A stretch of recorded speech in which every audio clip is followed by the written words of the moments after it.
Hello student, class 11th और vector वाला chapter. ये वेक्टर का लेक्चर नंबर 12 है। और आज इस लेक्चर में हम आपको position vector of a point in 2 dimensional and 3 dimensional and displacement vector के बारे में बताएंगे और इससे रिलेटेड क्वेश्चन करेंगे। चलो स्टार्ट करते हैं। Position vector of point P in 2 dimension. जैसे 2 डायमेंशन मतलब जिसमें दो एक्सेस हैं आपकी एक्स और वाई, और एक्स और वाई दोनों कोऑर्डिनेट चेंज हो रहे हैं। ठीक है। जैसे मैं आपको बताऊं कि एक मैंने ये ड्रॉ कर लिया ऐसे, लेट कर लो, ये एक्स एक्सेस है और ये वाई एक्सेस है। तो ये यहाँ इंटरसेक्ट कर रही हैं, तो ये ऑरिजिन है आपका, ऑरिजिन। और एक पॉइंट है पी, उसके कोऑर्डिनेट हमें गिवन है एक्स कॉमा वाई। फिर वो कह रहा है हमसे कि find the position vector of point P in 2 dimension. Find the position vector of point P. इस पॉइंट पी का हमें पोजीशन वेक्टर निकालना है। तो जिस पॉइंट का हमें पोजीशन वेक्टर निकालना होता है, ऑरिजिन को उस पॉइंट से मीट कराने वाले वेक्टर को हम पोजीशन वेक्टर कहते हैं। तो ऑरिजिन को इस पी पॉइंट का अगर हमें पोजीशन वेक्टर कैलकुलेट करना है, तो ऑरिजिन को इस पी पॉइंट से मीट करने वाले वेक्टर को हम पी पॉइंट का पोजीशन वेक्टर कहेंगे। तो लेट कर लेते हैं, पोजीशन वेक्टर आपका आर है। किसी भी पॉइंट का अगर हमें पोजीशन वेक्टर कैलकुलेट करना हो, तो ऑरिजिन को उस पॉइंट से ज्वाइन करने वाला वेक्टर उस पॉइंट का पोजीशन वेक्टर कहलाता है। ठीक है। तो जैसे इस पी पॉइंट का हमें पोजीशन वेक्टर निकालना था, तो हमने ऑरिजिन को और इस पॉइंट से ज्वाइन करने वाला एक वेक्टर ड्रॉ कर लिया है, और इस वेक्टर को हम बोल रहे हैं आर वेक्टर। आर वेक्टर का नेम है पोजीशन वेक्टर। हियर आप लिख सकते हो, यहाँ आर वेक्टर का नेम क्या लिख सकते हो आप, position vector of point P, of point P, P point के लिए पोजीशन वेक्टर। अब इसकी वैल्यू कैसे कैलकुलेट करेंगे? तो देखो, आपको ये तो पता होगा कि जैसे ये कोऑर्डिनेट एक्स कॉमा वाई हैं, जैसे अगर किसी पॉइंट के कोऑर्डिनेट हमें गिवन होते हैं, जैसे ये ऑरिजिन है और इस पॉइंट के कोऑर्डिनेट 2,3 रखा है, तो एक्स कितना है 2 और वाई कितना है 3। तो इसका मतलब है यहाँ से, जैसे इस पॉइंट के कोऑर्डिनेट है ये, तो यहाँ से ये डिस्टेंस ऑरिजिन से ये 2 डिस्टेंस है और ये वाली 3 है। ऐसे ही यहाँ पर ये एक्स कॉमा वाई कोऑर्डिनेट दे रखे हैं, तो यहाँ से लेके यहाँ तक ये डिस्टेंस जो है, ये वही डिस्टेंस एक्स है। ये हम कह सकते हैं कि ये आपका ओ एम डिस्टेंस है आपकी एक्स, और जो एम पी डिस्टेंस है आपकी ये वाली, ये वाई है, ये डिस्टेंस आपकी वाई है। तो आप इसको यहाँ से इस पर परपेंडिकुलर ड्रॉ कर सकते हो ऐसे, और ये ओ एन डिस्टेंस को आप वाई डिस्टेंस कह सकते हो।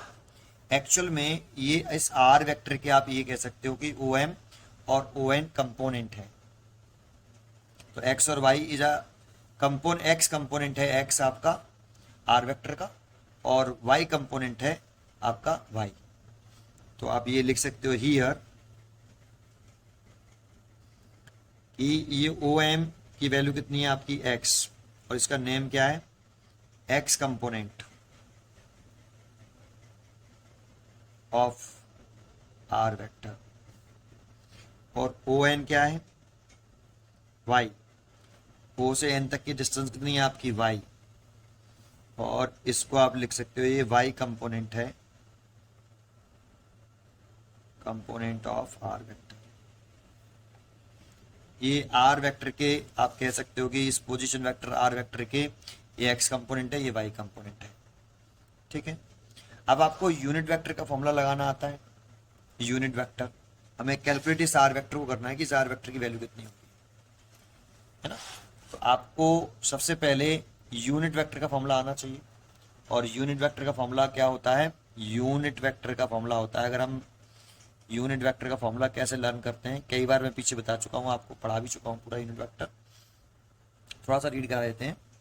अगर हम ए वेक्टर लिख रहे हैं तो इस ए वेक्टर का यहाँ पे क्या आएगा, मैग्नीट्यूड, और साथ में आएगा क्या, यूनिट वेक्टर। ए वेक्टर लिखा तो ए वेक्टर का मैग्नीट्यूड लिखिए, जो भी यहाँ वेक्टर लिखिए उस वेक्टर का यहाँ पर क्या लिख लीजिए, मैग्नीट्यूड, और साथ में एक यूनिट वेक्टर। यहाँ कौन सा यूनिट वेक्टर आएगा कि इसकी और इस वेक्टर की डायरेक्शन कैसे होनी चाहिए, सेम, डायरेक्शन सेम होनी चाहिए। बस इस यूनिट वेक्टर के फॉर्मूले में दो ही कंसेप्ट होते हैं, एक जो भी वेक्टर यहाँ लिखो उस वेक्टर का यहाँ क्या लिख लो, मैग्नीट्यूड लिख लो, और यहाँ कोई सा भी यूनिट वेक्टर लिखो लेकिन ऐसा यूनिट वेक्टर लिखो कि इसकी और इस ए वेक्टर की जो डायरेक्शन है वो सेम हो। बस इतना ही कंसेप्ट है।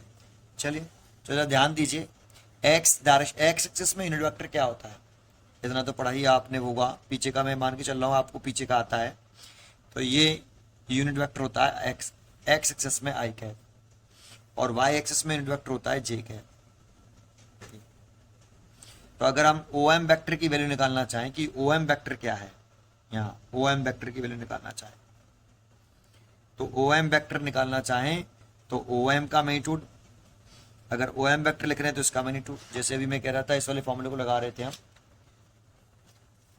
अगर हम ए वेक्टर लिख रहे हैं तो ए का मैग्नीट्यूड, अगर हम ओ एम वेक्टर लिख रहे हैं तो ओ एम का मैग्नीट्यूड, साथ में यूनिट वेक्टर, जो ओ एम वेक्टर की डायरेक्शन हो तो ओ एम वेक्टर की डायरेक्शन ये रही, और आई कैप की डायरेक्शन, तो देखो ओ एम वेक्टर और आई कैप की डायरेक्शन कैसी है, सेम, और डायरेक्शन सेम है तो यहाँ क्या आएगा, आई कैप, और ओ एम की वैल्यू कितनी है, एक्स, तो इसको आप लिख सकते हो एक्स आई कैप।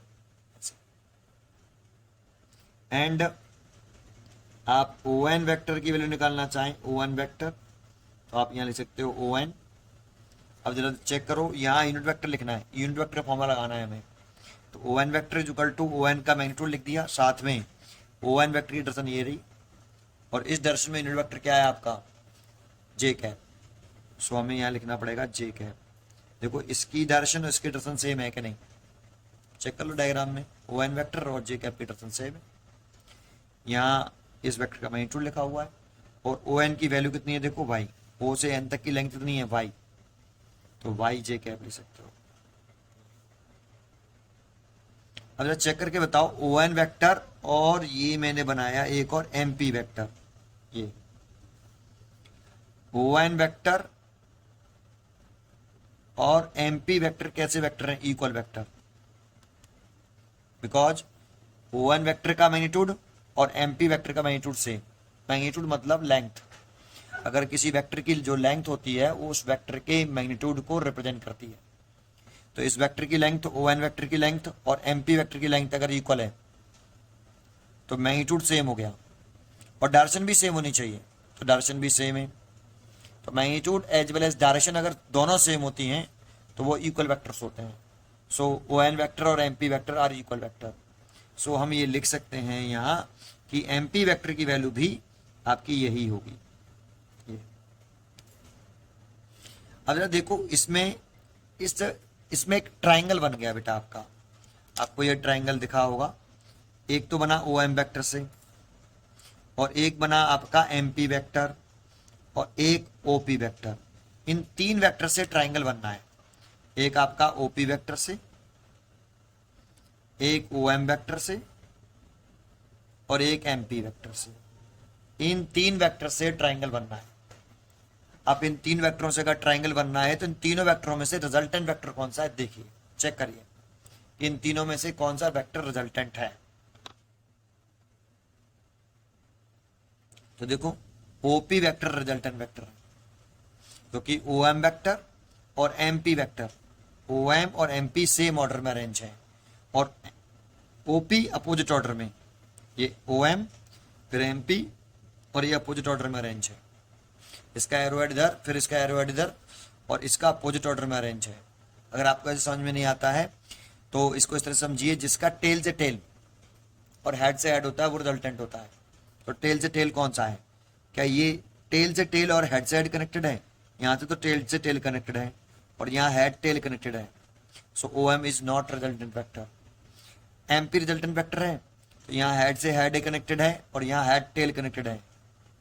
यहाँ हेड टेल है और यहाँ हेड हेड है, ये भी रिजल्टेंट नहीं है। क्या ओपी रिजल्टेंट वेक्टर है? हेड से हेड है और टेल से टेल है। तो जिस वेक्टर का टेल से टेल होता है और हेड से हेड कनेक्टेड होता है वही रिजल्टेंट वेक्टर होता है। तो यहाँ पर ओपी वेक्टर रिजल्टेंट वेक्टर है। तो यूजिंग ट्राइंगल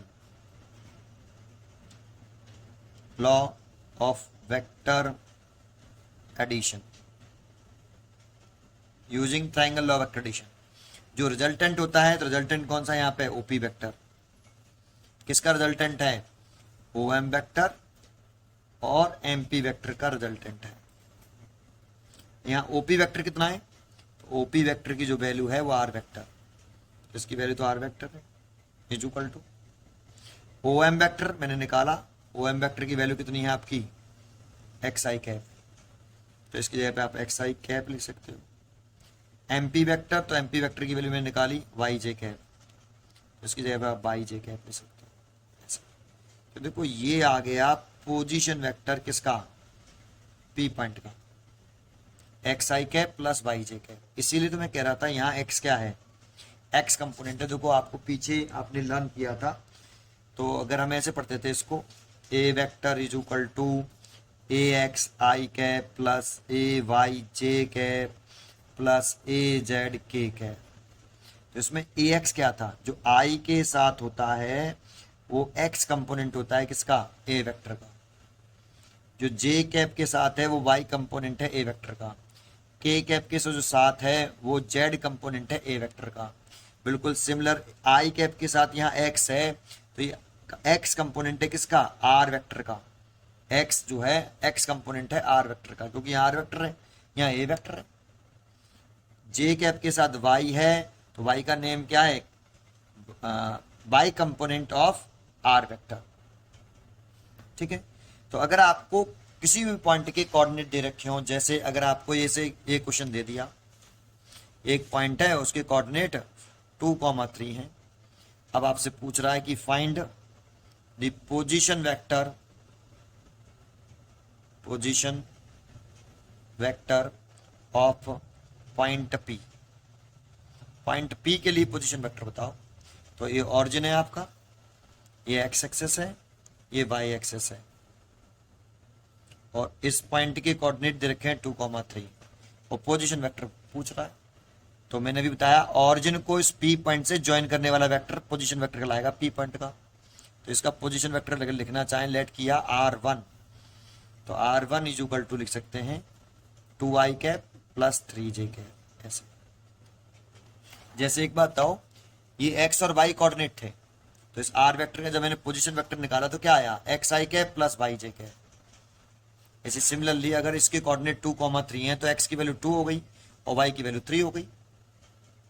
तो इस पॉइंट का पोजीशन वेक्टर लिखना है, तो ऑरिजिन को इस पॉइंट से ज्वाइन करने वाला वेक्टर पोजीशन वेक्टर कहलाता है। तो हमने लिख दिया 2i cap plus 3j cap. ठीक है। अगर ऐसे होता कि एक पॉइंट ये है ए और उसके कोऑर्डिनेट हैं 2,4 लिख देता हूं चलो, और ये दूसरा पॉइंट है बी, इसके कोऑर्डिनेट है 3,-5। फिर वो पूछ रहा है हमसे, ये ऑरिजिन है, हमसे पूछ रहा है कि find position vector of point A and point B respectively. B point के और ए पॉइंट के और पोजीशन वेक्टर बताओ। तो ओ ए पॉइंट का पोजीशन वेक्टर पूछ रहा है, तो ऑरिजिन को ए पॉइंट से ज्वाइन करने वाला वेक्टर R1 इसका पोजीशन वेक्टर हो गया। तो अगर हम पॉइंट ए का पोजीशन वेक्टर लिखें, position vector at point A of point A लिख लो, ऑफ पॉइंट ए, तो R1 vector is equal to, उसके कोऑर्डिनेट कितने हैं? 2 और 4, ये एक्स कोऑर्डिनेट है, ये वाई, तो इसमें 2i cap plus 4j cap.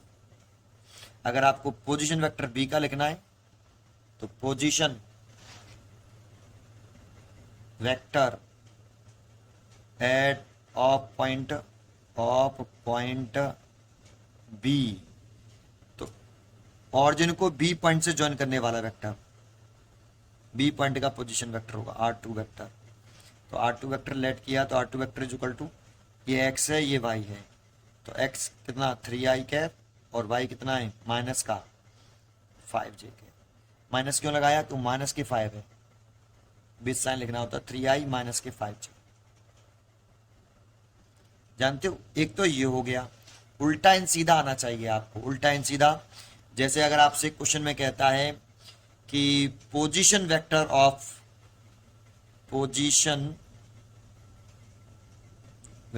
Of point A is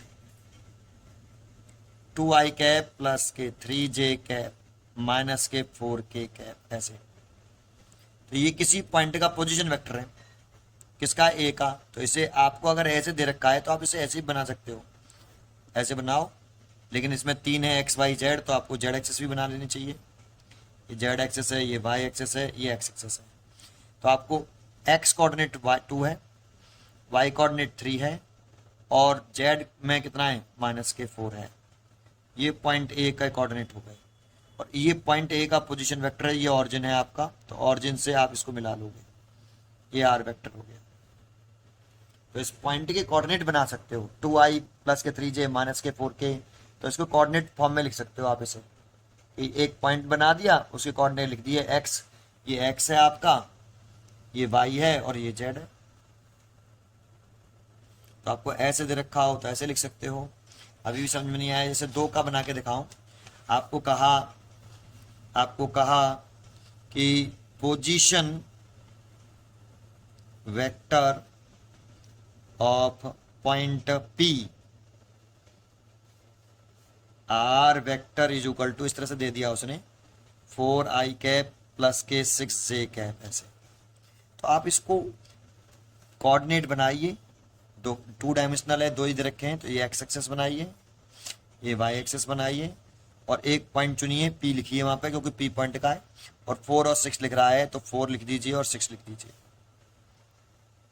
और इस आर वेक्टर को शो करना है तो ये ऑरिजिन है, तो ये P पॉइंट का पोजीशन वेक्टर हो गया साहब, ये आर वेक्टर। अगर आपको इस फॉर्म में दे रहा है तो आप इस फॉर्म में लिख सकते हो, और इस फॉर्म में दे रखा है तो आप इस फॉर्म में लिख सकते हो। अभी हमें किस फॉर्म में दे रखा था, यहाँ इसमें जैसे हमें 2 और 4 दे रखे थे कोऑर्डिनेट, तो मैंने इसको इस तरह से लिख लिया, इसको मैंने ऐसे लिख लिया। अगर आपको इस तरीके से गिवन हो कि ये दे रखा है और आपको इस तरह से लिखना है, तो इस तरह से भी लिख सकते हो। ओके, चलिए आगे बढ़ते हैं। अगर आपको ये समझ में आया हो तो ये मैंने प्रूव करके दिखाया था, उसका डायरेक्ट यूज करना आना चाहिए। तो मैं ये डायरेक्ट यूज बता रहा हूँ कि डायरेक्ट यूज कैसे करते हैं, और ये मैंने प्रूव करके दिखाया। अच्छा, अगर इस पोजीशन वेक्टर का अगर आपको मैग्नीट्यूड निकालना हो, magnitude of position vector r, ये तो मैंने पीछे सिखाया था, डेरिवेशन इसका डायरेक्ट करूंगा इसे। आर वेक्टर का अगर हमें मैग्नीट्यूड निकालना है तो मैग्नीट्यूड कैसे निकालते हैं, इस आर वेक्टर का मैग्नीट्यूड निकालना है आर। देखो, मैग्नीट्यूड को आप रिप्रेजेंट कर सकते हो मॉडुलस आर वेक्टर के अंदर, इसे मॉडुलस ऑफ आर वेक्टर या मैग्नीट्यूड ऑफ आर वेक्टर कहते हैं, इसे लिख सकते हैं आर। ऐसे भी लिख सकते हो, ऐसे भी लिख सकते हो। तो आर इज इक्वल टू लिखते हैं रूट के अंदर, ये मैंने पीछे component of vector in a plane जब करते हैं तब मैंने इसको ड्राइव करके दिखाया है, अब तो डायरेक्टली यूज करेंगे। तो आई के साथ जो होता है, आई के साथ यहाँ एक्स है तो एक्स का स्क्वायर, यहाँ जे के साथ वाई है तो वाई का स्क्वायर। ये आर वेक्टर का मैग्नीट्यूड आ गया। जैसे इस ए वेक्टर का मैग्नीट्यूड लेना है तो ए इज इक्वल टू रूट के अंदर, ए इज इक्वल टू रूट भी लगाएंगे। आई के साथ क्या, ए एक्स, तो ए एक्स का स्क्वायर। जे कैप के साथ क्या, ए वाई, तो ए वाई का स्क्वायर। के कैप के साथ क्या, ए जेड प्लस ए जेड का स्क्वायर। विद साइन का स्क्वायर करना होता है, तो मैग्नीट्यूड ऐसे निकालते हैं। तो इस मैग्नीट्यूड निकालना हो तो इस आर वेक्टर का मैग्नीट्यूड भी निकाल सकते हैं हम इस तरीके से, ठीक है। अच्छा, ये समझ में आया आपको। अगर आपको इस एक्स एक्सिस से ये कितना एंगल बना रहा है आर वेक्टर, ये कैलकुलेट करना हो तो ये भी कैलकुलेट कर सकते हैं। लेट कि आर वेक्टर एक्स एक्सिस से थीटा एंगल बना रहा है, इसको कैलकुलेट करना है। देखो ये राइट एंगल ट्राइंगल है सीधा सीधा, तो अगर आपको टेन थीटा निकाल सकते हो, इस एंगल को निकालना हो तो tan theta is equal to perpendicular by base, तो परपेंडिकुलर वाई है और बेस एक्स है सीधा। अगर ये आर वेक्टर इस तरह दे रखा है, जैसे हमें ये आर वेक्टर दे रखा था 4i प्लस 6j, तो आपका ये सीधा सा है कि ये 6 होगा और ये वाला 4 होगा। अगर हमें ये पता करना है कि ये आर वेक्टर एक्स एक्सेस से कितना एंगल बना रहा है थीटा, तो हम टेन थीटा निकाल सकते हैं। तो tan theta is equal to कितना, perpendicular by base 6/4, that means 3/2। तो थीटा इज इक्वल टू लिख सकते हो आप tan इनवर्स 3/2 ऐसे, है ना। और इस वेक्टर का मैग्नीट्यूड निकालना हो तो r is equal to root के अंदर 4 का स्क्वायर प्लस 6 का स्क्वायर, विद साइन लिखते हैं। अगर ये माइनस का 6 होता तो माइनस के 6 का स्क्वायर करते हैं। तो ये 4 का स्क्वायर 16 हो गया और इसका 36, और ये ऐड कर लो 6 6 12 और 12 हो गया, 6 और 6 12 और 3 1 4 4 1 5 52, ये इसका मैग्नीट्यूड हो गया। तो आपको अगर किसी एक 2 डायमेंशन में किसी वेक्टर पॉइंट का पोजीशन वेक्टर कैलकुलेट करना होता है तो हम कैसे कैलकुलेट करते हैं। अगर यही 3 डायमेंशनल करना होता हमें पोजीशन वेक्टर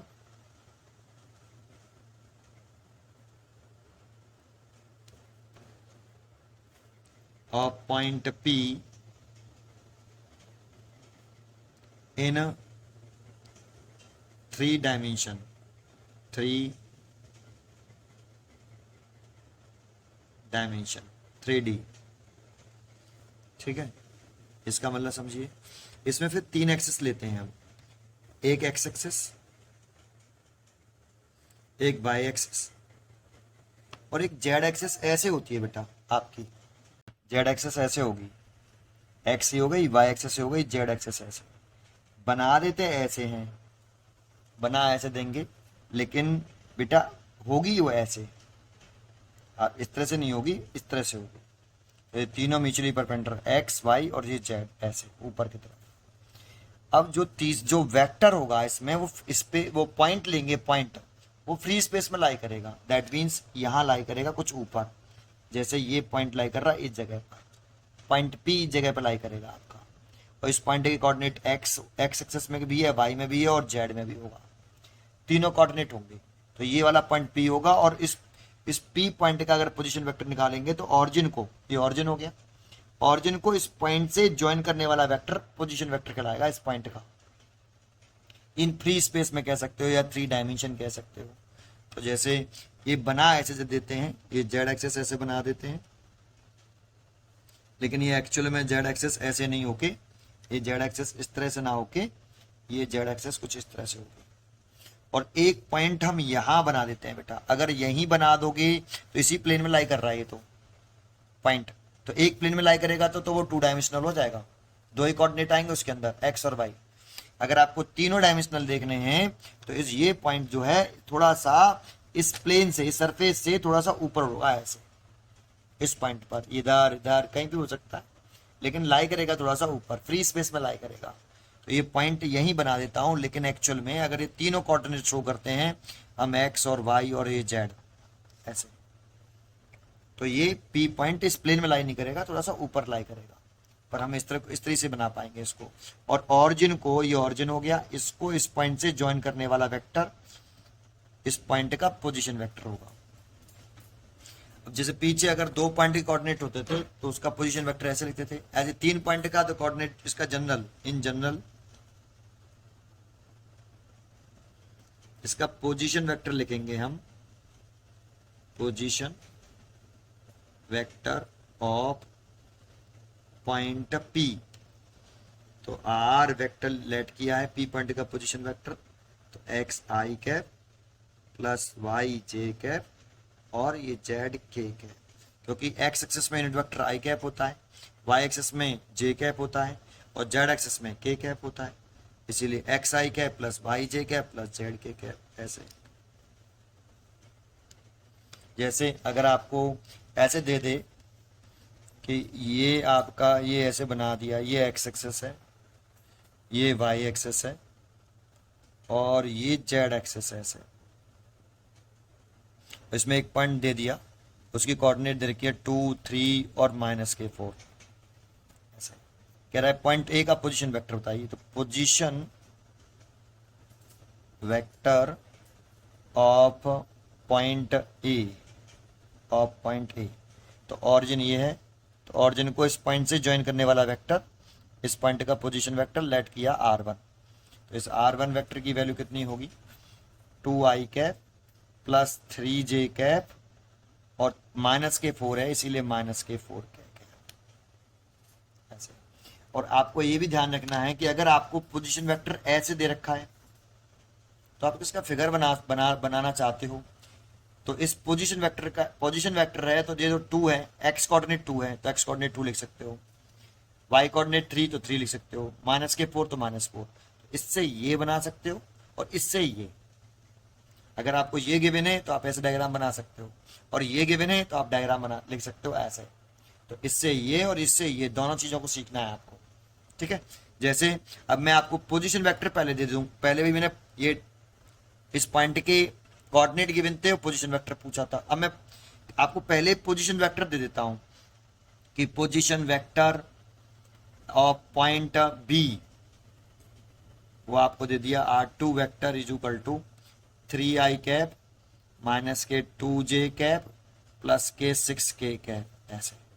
अब मेरे को इसको बनाना है, तो बी पॉइंट का पोजीशन कहीं भी बी पॉइंट कहीं भी बना सकते हो, उसे कोई फर्क नहीं पड़ता बी, है ना। अब मैंने देखो 3i माइनस के 2j प्लस के 6k दे रखा है, तो आपको मैंने ये दिया है, अब इसको लिखना है। तो x कंपोनेंट कितना हो गया, x coordinate 3, y coordinate minus के 2 और z कोऑर्डिनेट 6। और ये किस पॉइंट का पोजीशन है, बी वेक्टर का, तो ऑरिजिन को बी पॉइंट से ज्वाइन करने वाला वेक्टर ऐसे। ये आपका r2 वेक्टर। तो उल्टा एंड सीधा दोनों आना चाहिए। अगर आपको पॉइंट के कोऑर्डिनेट दे रखे हैं तो पोजीशन वेक्टर लिखना आना चाहिए, और अगर आपको पोजीशन वेक्टर दे रखा है तो उसके कोऑर्डिनेट लिखना आना चाहिए और डायग्राम बनाना चाहिए। ऐसे डायग्राम बना सकते हो। ओके, अगर आपको ये समझ में आया तो जैसे मैंने ये किया xi के प्लस yj प्लस z के। अगर इसका मैग्नीट्यूड लिखना हो आपको, मैग्नीट्यूड ऑफ r वेक्टर, तो r is equal to root लगाते हैं हमेशा, i के साथ क्या है x उसका स्क्वायर, j कैप के साथ क्या है y उसका स्क्वायर, विद अगर यहाँ माइनस के y होता तो माइनस y का होल स्क्वायर होता प्लस के y स्क्वायर इधर प्लस z का स्क्वायर। ये इस r वेक्टर का मैग्नीट्यूड है। आपको पोजीशन वेक्टर अगर लिखना हो इन 3D, इन 3 डायमेंशन, तो आप ऐसे लिख सकते हैं। इसके बाद अगला टॉपिक शुरू होता है डिस्प्लेसमेंट वेक्टर। डिस्प्लेसमेंट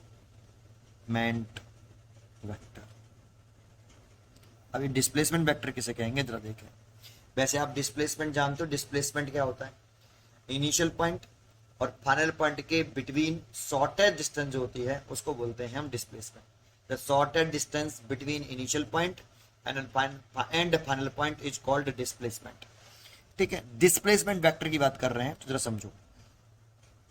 मैंने ये आपकी एक्स एक्सिस बना ली और ये मैंने वाई एक्सिस, और ये इसकी जेड एक्सिस है। एक्चुअल में ये ऐसे नहीं है, अभी मैंने आपको बताई थी, इसलिए डेड डैश बना दी, और ये इसका ऑरिजिन है। एक पॉइंट दे रखा है, उसके कोऑर्डिनेट दे रखे हैं मेरे को x1, y1, z1, और या एक और पॉइंट दे रखा है मेरे को b, उसके कोऑर्डिनेट दे रखे हैं x2, y2, z2।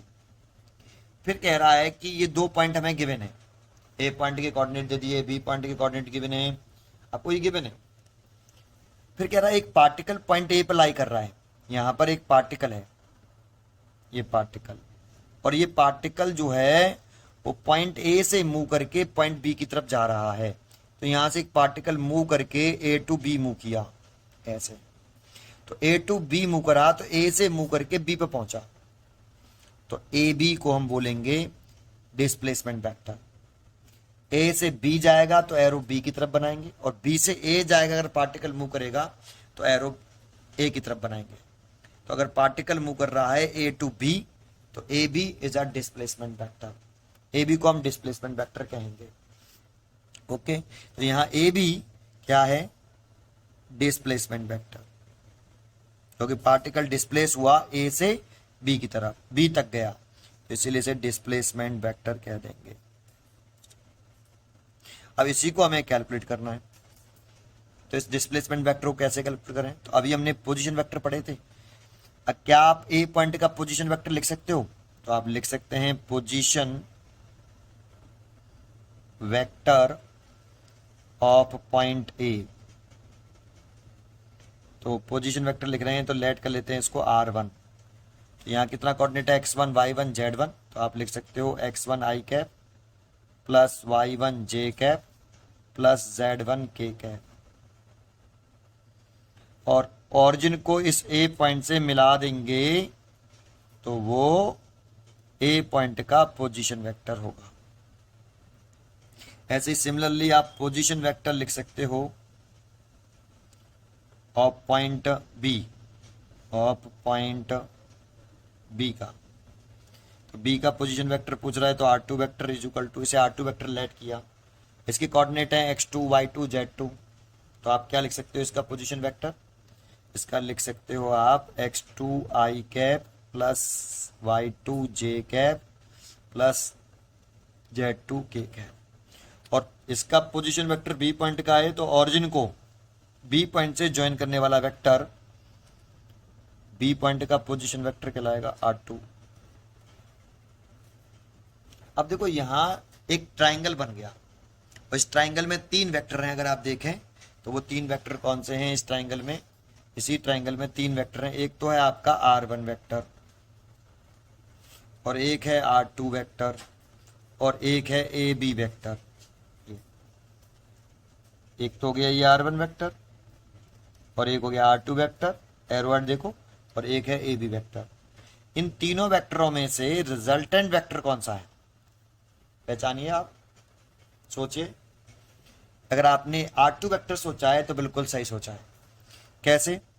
देखो, या तो पहचानने का तरीका रिजल्टेंट ये होता है कि जो वेक्टर अपोजिट ऑर्डर में अरेंज होता है वो रिजल्टेंट वेक्टर है। तो यहाँ पे ए वेक्टर एरो की डायरेक्शन में मूव किए, फिर यहाँ से यहाँ पर हम अगर हमने यहाँ से शुरू करा तो एरो की डायरेक्शन में, अभी भी एरो की डायरेक्शन में, और जब ऐसे चल रहे हैं तो अब एरो के अपोजिट डायरेक्शन में चल रहे हैं। तो R2 अपोजिट ऑर्डर में अरेंज है। अगर आपको ऐसे समझ में नहीं आता है तो R2 अपोजिट ऑर्डर में, इसलिए R2 रिजल्टेंट वेक्टर है। लेकिन आपको ऐसे समझ में नहीं आता है तो दूसरा तरीका होता है रिजल्टेंट वेक्टर पहचानने का, टेल से टेल और हेड से हेड, जिस वेक्टर का टेल से टेल कनेक्टेड होगा और हेड से हेड कनेक्ट होगा वो रिजल्टेंट है। तो चेक करते हैं कि R1 का ऐसा है, यहाँ हेड टेल कनेक्टेड है इसलिए R1 रिजल्टेंट नहीं है। AB vector head tail connected है इसलिए AB भी रिजल्टेंट नहीं है। हेड से हेड कनेक्टेड है R2 का और टेल से टेल भी है तो R2 is a resultant vector. और जो रिजल्टेंट वेक्टर होता है तो यूजिंग, जब ट्राइंगल बन जाए तो जब 3 वेक्टर आए उसमें तो using triangle law of vector addition, using triangle law of vector addition क्या यूज कर सकते हो? इन तीनों में से रिजल्टेंट वेक्टर R2 है तो R2 वेक्टर रिजल्टेंट है, तो R2 वेक्टर रिजल्टेंट है किसका?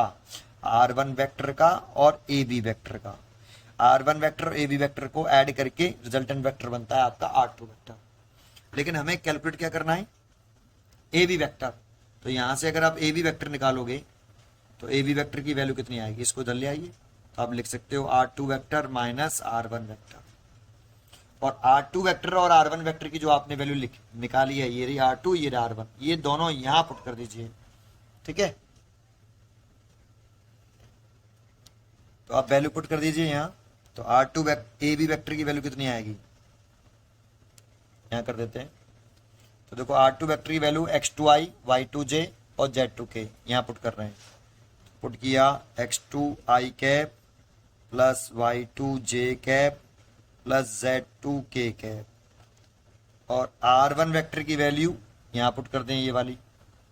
तो पुट कर देते हैं तो ये लिख देते हैं x1i cap plus y1j cap plus z1k cap. ऐसे अब देखो आगे बढ़े इसमें तो AB वेक्टर की वैल्यू निकालें कैसे? इसमें से और इसमें से क्या कॉमन है? i कैप, तो i कैप कॉमन ले लो x2। अब देखो ये माइनस का है तो माइनस लगा लो x1 और i कैप कॉमन ले लिया। इसमें से और इसमें से क्या कॉमन है? j कैप, तो ये y2 प्लस का है देखो, और इस माइनस से ये माइनस हो जाएगा इसीलिए y1 माइनस का है और j का कॉमन आ गया।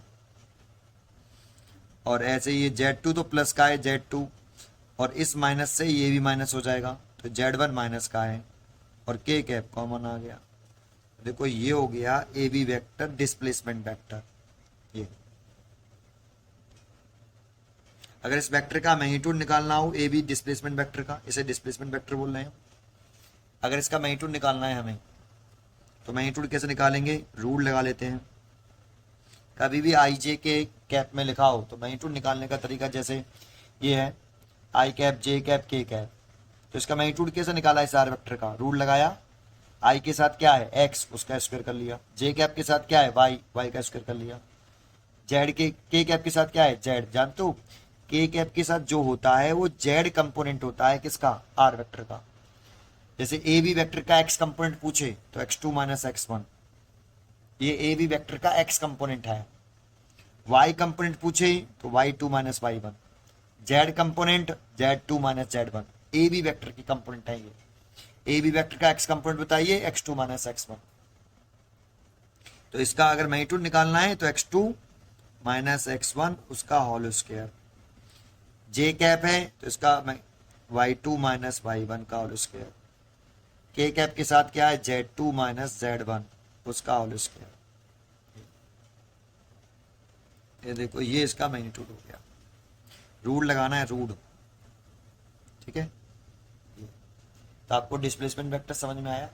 चलो इस टॉपिक के ऊपर क्वेश्चन कैसे बनता है वो क्वेश्चन देखते हैं। मैं क्वेश्चन लिखता हूं फिर आगे कंटिन्यू करते हैं। देखो मैंने इसका ये लिख लिया question, find a vector A and its magnitude with initial point P and terminal point Q। तो एक वेक्टर फाइंड आउट करना है ए, इसी ए वेक्टर का ये इनिशियल पॉइंट है ए, इस ए वेक्टर को कैलकुलेट करना है और उसका मैग्नीट्यूड कैलकुलेट करना है। और ये किसका इनिशियल पॉइंट है, इस ए वेक्टर का, और टर्मिनल पॉइंट किसका है, ए वेक्टर का। जानते हो अगर कोई वेक्टर है, जैसे ये कोई वेक्टर है ए, ये ए वेक्टर है, तो इसको क्या बोलते हैं हम, इस वाले पॉइंट को, इस वाले पॉइंट को, जैसे हमने इस पॉइंट को पी डाल दिया, ये तो ए, ये वाला हो गया ए वेक्टर, इसको क्या बोलते हैं इस वाले पॉइंट को, टेल,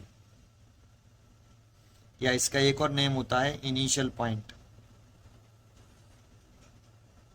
ऐसे यहाँ ए वेक्टर बोला, इस A vector with initial point P, तो ये पी पॉइंट इसका टेल है, ए वाला पॉइंट पी इस ए वेक्टर का। और इसको क्या बोलते हैं, इसको हम बोलते हैं हेड, और दूसरा नेम क्या होता है इसका, टर्मिनल पॉइंट, टर्मिनल पॉइंट।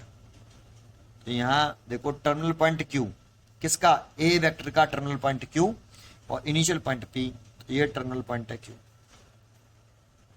तो टेल को इनिशियल पॉइंट बोलते हैं और टर्मिनल पॉइंट हेड को बोलते हैं। तो आप इसको देखो, एक पॉइंट के कोऑर्डिनेट ये रखे हैं, एक पॉइंट के कोऑर्डिनेट ये रखे हैं, ये कोऑर्डिनेट दे रखे हैं आपको। तो देखो आप डायग्राम बनाना चाहो तो ये एक्स एक्सिस और ये वाई एक्सिस और कुछ जेड एक्सिस ऐसे बना लो आप, और इसको ऑरिजिन कह दो। अब एक पॉइंट ए लेट कर लो, पी पॉइंट लेट कर लिया, ये उसके कोऑर्डिनेट दे रखे हैं 1 2 और -1, कहीं पे भी लेट कर सकते हो, अंदाजे से लेट करते हैं। अब ये क्यू, इसके कोऑर्डिनेट दे रखे हैं 3 2 और 2। अब ये पी पॉइंट क्या है, ए वेक्टर का टेल है, और क्यू पॉइंट क्या है, ए पॉइंट का, ए वेक्टर का हेड है। तो इसीलिए ये हमारा हो गया साहब ए वेक्टर, ये हो गया ए वेक्टर, क्योंकि पी और क्यू जो है वो ए वेक्टर के इनिशियल पॉइंट है और क्यू ए वेक्टर का टर्मिनल पॉइंट है। ओके, और यही ए वेक्टर कैलकुलेट करना है। तो देखो आप इसको कैसे कैलकुलेट कर सकते हो, ये पी पॉइंट है, इसका पोजीशन वेक्टर बना सकते हो, ऑरिजिन को इस पी पॉइंट से ज्वाइन कर दो, ये R1 वेक्टर हो गया।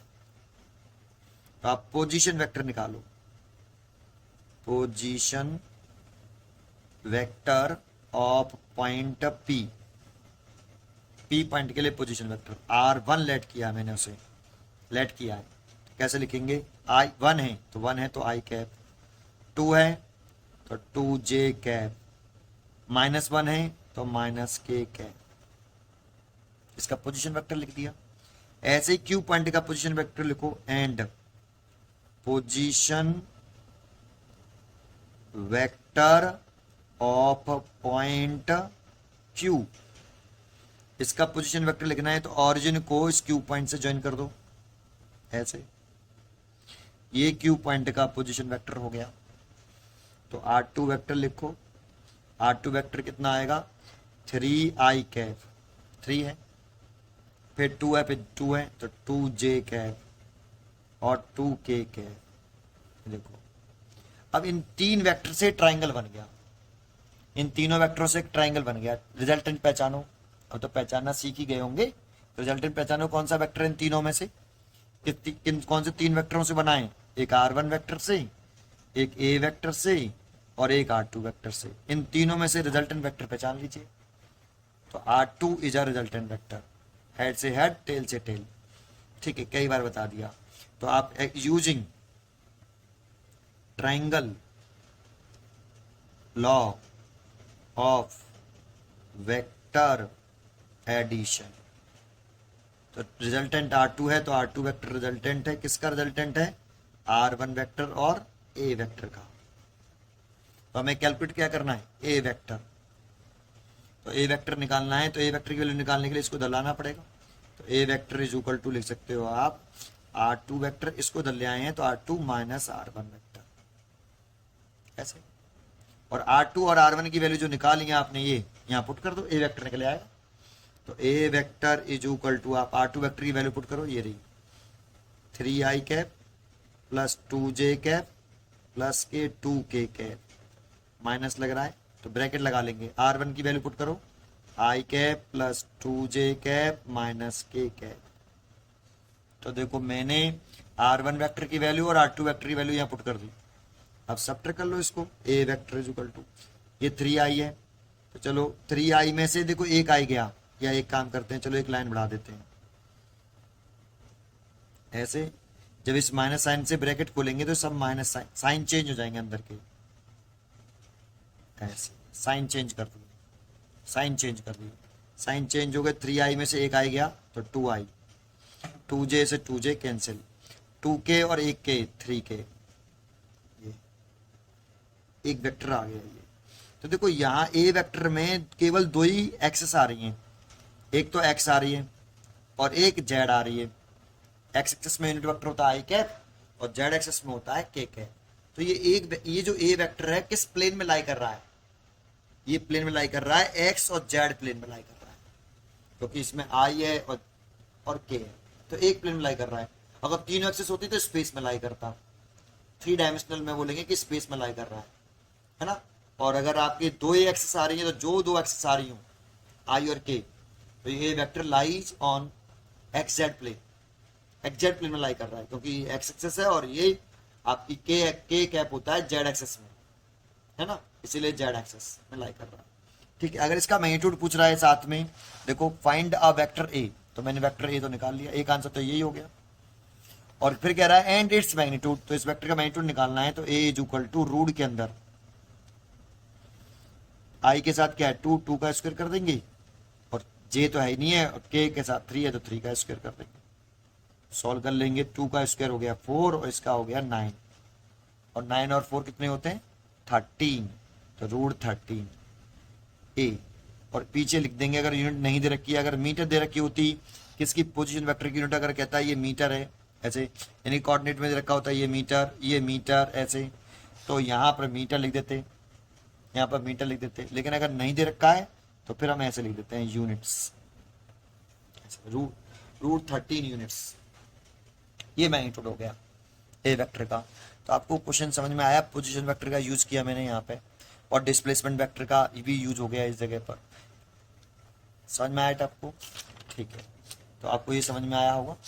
नेक्स्ट टॉपिक है इससे अगला, चलो इससे आगे नेक्स्ट वीडियो में बनाएंगे।